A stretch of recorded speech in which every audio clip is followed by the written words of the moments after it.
औकात नहीं है, तू कुछ नहीं कर सकता, लोगों ने कहा और आपने मान लिया। यही आपकी सबसे बड़ी गलती है। बस एक बात याद रखना, तुझसे तो ना हो पाएगा। तू अपनी औकात से ज्यादा बड़े सपने देख रहा है। जितनी चादर हो पैर उतने ही पसारने चाहिए। जब ये लाइनें आप लोग अपने आसपास वालों से सुनते हो, स्पेशली अपने रिश्तेदारों से और अपने घर वालों से सुनते हो ना, तो हमारी हिम्मत डाउन होने लगती। हमको अपने आप पे एक सेल्फ डाउट आने लगता है। हम ये सोच में पड़ जाते हैं कि मैं किसी लायक भी हूं क्या। अगर आपके साथ भी ऐसा कभी भी कुछ हुआ है या हो रहा है, तो आज की कहानी बड़े ध्यान से सुनना, यह आपको बहुत काम आएगी। तो हुआ कुछ यूं कि एक जंगल में एक बरगद का पेड़ था और उस पेड़ पे चील ने अंडे दे रखे थे और उसी पेड़ के नीचे जंगली मुर्गी ने भी अंडे दे रखे थे। एक दिन हवा का बहाव आया और एक चील का अंडा नीचे गिर के मुर्गी के अंडों के साथ मिक्स हो गया। अब समय बीता, अंडे फूटे, वो चील का बच्चा भी बाहर आया, पर वो तो मुर्गी के अंडों के साथ था। अब वो ये सोचते हुए बड़ा हुआ कि वो तो मुर्गी है।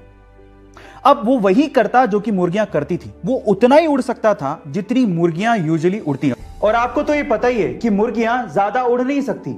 एक बार वो चील का बच्चा जो कि मुर्गियों की तरह पल रहा था, उसने आसमान में चील को उड़ते देखा। तो उसने अपनी मुर्गी मां को पूछा कि मां, वो पक्षी कौन है जो बड़े शान से उड़ रहा है? मां कहती है, बेटा वो तो चील है। तो बच्चा मासूमियत से सवाल पूछता है कि हम लोग इतना ऊंचा क्यों नहीं उड़ सकते? तो मां कहती है, क्योंकि तुम मुर्गी हो।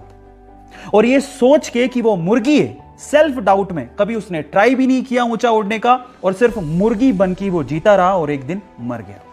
अब इस कहानी का क्या मोरल है? क्या इसका मतलब निकलता है? क्या आप जानते हैं? इस कहानी का मोरल यह निकलता है कि लोगों ने आपसे कहा कि तू नहीं उड़ सकता, तेरी कोई औकात नहीं है, तू कुछ नहीं कर सकता। लोगों ने कहा और आपने मान लिया। यही आपकी सबसे बड़ी गलती है। बस एक बात याद रखना कि जीत अगर पक्की हो तो कायर भी लड़ जाते हैं। बहादुर वो होते हैं जो हार का पता होने के बावजूद भी मैदान में डटे रहते हैं। इसका मतलब जानते हैं क्या है? इसका मतलब यह है कि लोग तुम्हें तुम्हारी असलियत बताएंगे, तुम्हें तुम्हारी औकात याद दिलाएंगे, तुम्हें यह कहेंगे कि तू ये नहीं कर सकता, तेरी औकात के बाहर है। उनकी बातें सुन के ना तुम्हें खुद को सेल्फ डाउट आने लगेगा कि तुम्हारी हार निश्चित है, तुम ये नहीं कर पाओगे। उसके बावजूद भी, उनकी बातों को सुनने के बाद भी अगर तुम अपने सपनों को ना छोड़ो और उसके लिए लड़ो और उसको पूरा करने के लिए अपनी जी जान लगा दोगे ना, तो इंसान तो क्या, भगवान भी तुम्हें तुम्हारे सपनों को पूरा करने से रोक नहीं पाएगा। इसलिए जब लोग आपको आपकी औकात बताने की कोशिश करें ना, तो उनको ये कहना कि मैं नहीं बदलूंगा अपने सपनों को, अपने औकात से मेल कराने को। मैं बदलूंगा अपनी औकात को ताकि वो मेरे सपनों से मेल खाएं।